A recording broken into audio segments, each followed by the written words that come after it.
Hi guys, please, is there any African country where soldiers are nice? Where they are human, where they are nice to civilians and they treat people with respect? Because in Nigeria, soldiers are not all the soldiers, but a lot of soldiers are typically not, forget about the fact that they are not nice, they don't even act like they're human beings or like they have feelings. You know, another video has surfaced of Nigerian soldiers assaulting a couple in Abuja. We can't play the whole video, of course, because of YouTube policies, but I'll show you snippets. How did I pass your car?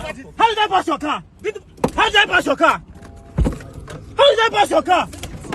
Oh God! Jesus! Oh. Jesus! Oh no! Jesus! Oh. He's not feeling fine! He's not feeling fine! That's why he's dragging. So basically, a Major General G.S. Mohammed, and a Corporal A. Abubakar were the ones that you saw in that video beating up this man. His name is Vashima Muka, and the lady is his fiancée, Lami Jennifer Alvihi. Now, the couple's lawyer said that the general and his convoy were passing with loud sirens so that drivers can get out of their way, which doesn't happen outside of Nigeria, by the way, but you know, that's a topic for another day, because where I live, only ambulances use the siren. Oh, and that is even when they are carrying patients that need to be at the hospital ASAP. And besides the ambulance, it is usually the police when they are trying to get to an accident scene so that people can get out of the way, so that they can get there on time to help people, or when they are chasing a criminal. And of course, firefighters, governors, and presidents. Now, this couple said that they parked for the general to pass by, just like everybody else. They said they parked, but they came down and they started beating the guy, saying, "Were you blind?" And that he bashed their car. But the guy kept saying, "How did I bash your car?" The thing is, even if somebody hits your car, guys, how does that now translate into beating them up? This is the same thing that we condemned Sheun Kuti for. The normal thing to do is to either call the police or you call your insurance company. And like matured adults, you settle it sharp.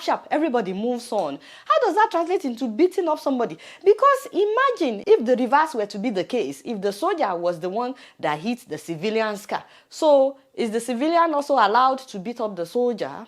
So why are we operating like Banana Republic, as if there is no law? Anybody can just take laws into hands because they are wearing uniform. It shouldn't be. I don't know what they used to hit the guy's face, but he started bleeding. And then when they forcefully took the phone from the lady's hand, they allegedly fractured her finger because she didn't want to release the phone, which is the only evidence that they have, by the way. I don't know if you paid attention to that video, but somebody was shouting, "Are you covering this? Why are you covering this? Why are you recording this?" Bring the phone! Bring this phone! Why are you covering? Give me the phone! Give me the phone! Give me this phone! That's because they knew. While they were doing it, they knew that they were not supposed to do what they were doing. That's why they didn't want it recorded. They knew it wasn't right. And then they handcuffed them and they put them in the truck, the boot, and then they took them to Gwarimpa police station, where they detained them for 8 hours. And then after the 8 hours, they made them write an apology letter to the general before releasing them. And that's like a norm now in Nigeria. You know, a big person will assault you and then they will make you write an apology letter on top of assaulting you, or make you do a video apologizing and clearing their name. Case study, the Bolt driver that we were all fighting for. Can you imagine? Later made a video that he wants to apologize to the lawmaker and that we should move on and let peace reign. Can you imagine? I'm sorry for whatever I must have said or must have done to have provoked him to that level of anger. Please, Nigerians, let's forgive and forget. Can you imagine that insult? People are saying he collected money. I don't know.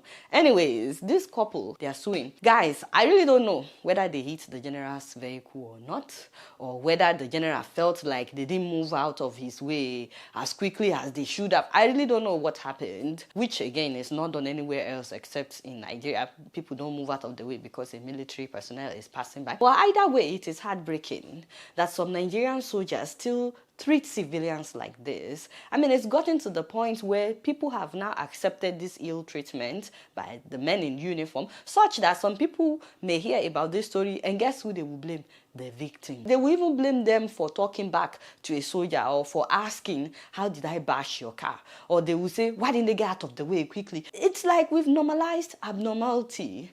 It shouldn't be. And it is not so outside of Nigeria. Honestly, talking about this on social media, I don't think it makes any difference. Because this has been happening over and over and over again. We always talk about it on social media. It trends. But beyond that, nothing has changed. Can our lawmakers please discuss this at the floor of the National Assembly? Can they please come up with a solution, making sure that we uphold the law even when it comes to men in uniform? Because this is a crime, you know? Or is this about creating a whole new law for men in uniform so that this will not continue to happen? Because they are very selective of the people that they assault. If they see that it's a big man, it's a big person, or a politician, they won't dare. Imagine if that were to be Tinubu's son. Do you think anybody will lay hands on him? Of course not. Even if he should bash their car, they will not lay hands on him. And that is why we are saying that beyond the story trending on social media, we are advocating that all men should be treated equally. Because the most that I have seen is for them to come back later and say that they apologize. And apologies doesn't solve anything. You can't assault someone and then turn around and say you apologize. That doesn't solve anything. I mean, this September, they assaulted a priest in Taraba State. They went to the priest house. They said they were looking for criminals. This man even gave them water.